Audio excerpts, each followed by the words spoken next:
दोस्तों नमस्कार। दोस्तों देश में कुल 50 सेंट्रल यूनिवर्सिटीज हैं और इन 50 सेंट्रल यूनिवर्सिटी में एक भी यूनिवर्सिटी ऐसी नहीं है जो कि ऑनलाइन अपने सभी छात्रों को पढ़ा पाने में सक्षम हो पा रही हो। इतना ही नहीं, इन 50 सेंट्रल यूनिवर्सिटीज में एक भी यूनिवर्सिटी ऐसी नहीं जिसने की परीक्षा का कोरम पूरा कर लिया हो ऑनलाइन तरीके से। आप कहेंगे इंफ्रास्ट्रक्चर नहीं है, तो देश की 900 यूनिवर्सिटीज में से 50 बेस्ट सेंट्रल यूनिवर्सिटीज जिनको सबसे ज्यादा इंफ्रास्ट्रक्चर यूजीसी मुहैया कराती है, केंद्र सरकार मदद के तौर पर देती है, वह भी इस दौर में अपने छात्रों को किसी भी तरीके से जोड़ पाने में सक्षम नहीं हो पा रही है। यह पहली स्थिति। दूसरी स्थिति, इस देश के भीतर में जो भी राज्य सरकारें हैं वो अपने कर्मचारियों को जो वेतन दे पा रही है वह वेतन शराब की बिक्री और पेट्रोलियम पदार्थों की बिक्री यानी पेट्रोल डीजल की बिक्री के जरिए ही जो कमाई एक्साइज और सेल टैक्स के जरिए हो पा रही है उसी से दे पा रही है। आप कहेंगे राज्यों की इकोनॉमी डगमग है। हम तीसरी स्थिति यह बताएं कि जो जीएसटी के तहत केंद्र सरकार को जो राज्यों को पैसा देना होता है, केंद्र सरकार हाथ खड़े कर दे रही है, हमारे पास पैसा नहीं है। आप कहेंगे देश की इकोनॉमी लगता है पटरी से उतर चली है या हमारी इकोनॉमी का चक्का पूरी तरीके से रुक गया है।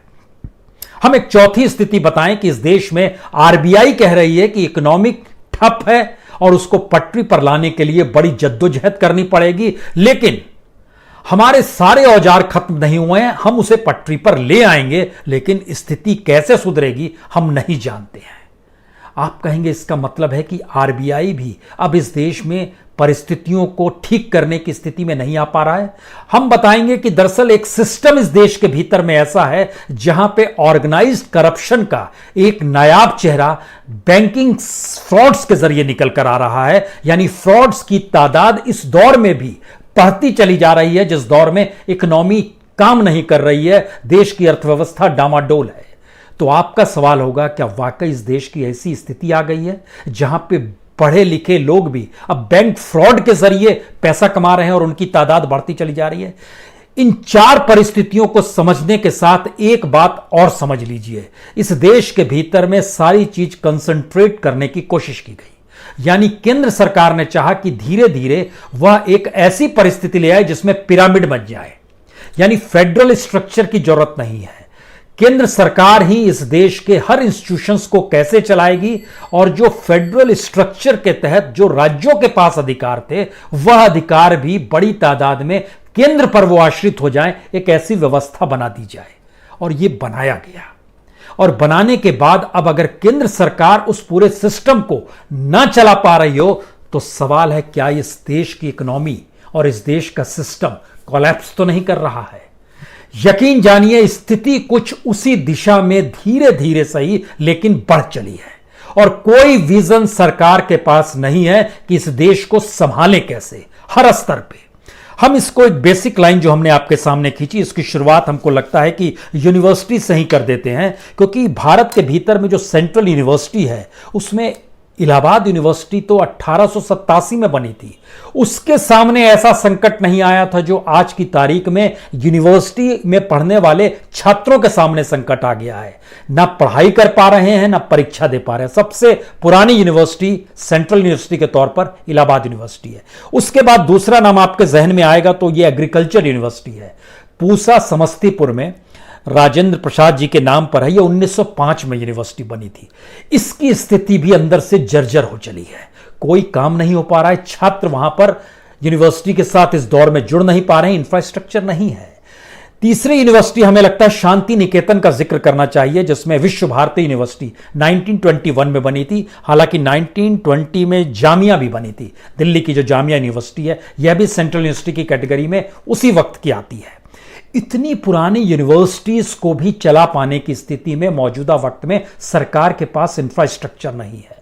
और इस सरकार के दौर में जो मौजूदा सरकार है इन्होंने 4 सेंट्रल यूनिवर्सिटी बनाई है।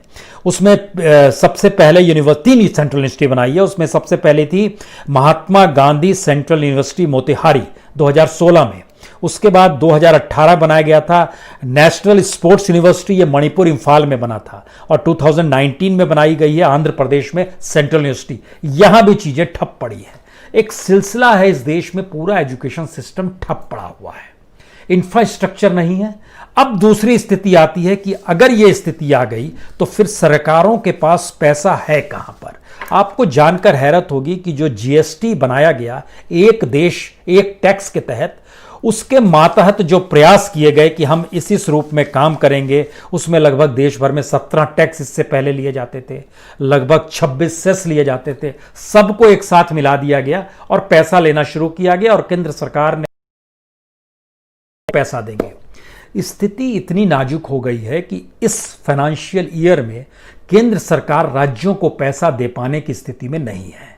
राज्य ना सिर्फ हाथ खड़े कर रहे हैं कि हम कैसे करेंगे, बल्कि अलग अलग राज्यों ने अपने अपने तौर पर कहा है कि हम अपने अधिकारी कर्मचारियों को पेमेंट कैसे करें। कोई कह रहा है हम स्वास्थ्य कर्मचारियों को पेमेंट नहीं कर पाएंगे, कोई कह रहा है कि शिक्षा से जुड़े कर्मचारियों को हम पेमेंट नहीं कर पाएंगे। हर की अपनी अपनी संकट है और यह पूरे देश के भीतर में है।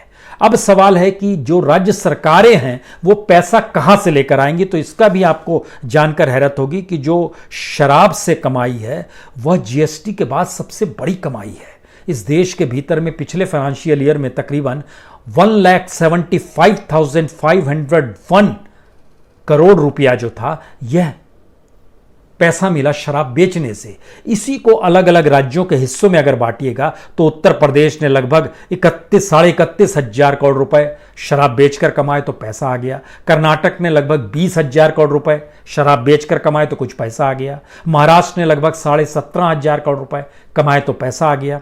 पश्चिम बंगाल ने लगभग 11,000 करोड़ रुपए कमाए। तेलंगाना ने लगभग 10,000 करोड़ कमाए। बाकियों ने 10,000 करोड़ से कम कमाए हैं शराब बेच बेचकर। इसमें खासतौर से दो राज्य, बिहार और गुजरात। गुजरात तो फिर भी चला जा रहा है क्योंकि वहां पर जीएसटी की कमाई कॉम्पिटिटिवली ज्यादा है। बिहार की स्थिति इतनी नाजुक हो गई है कि यहां पर जीएसटी की कमाई सबसे कम और दूसरी तरफ शराबबंदी भी है।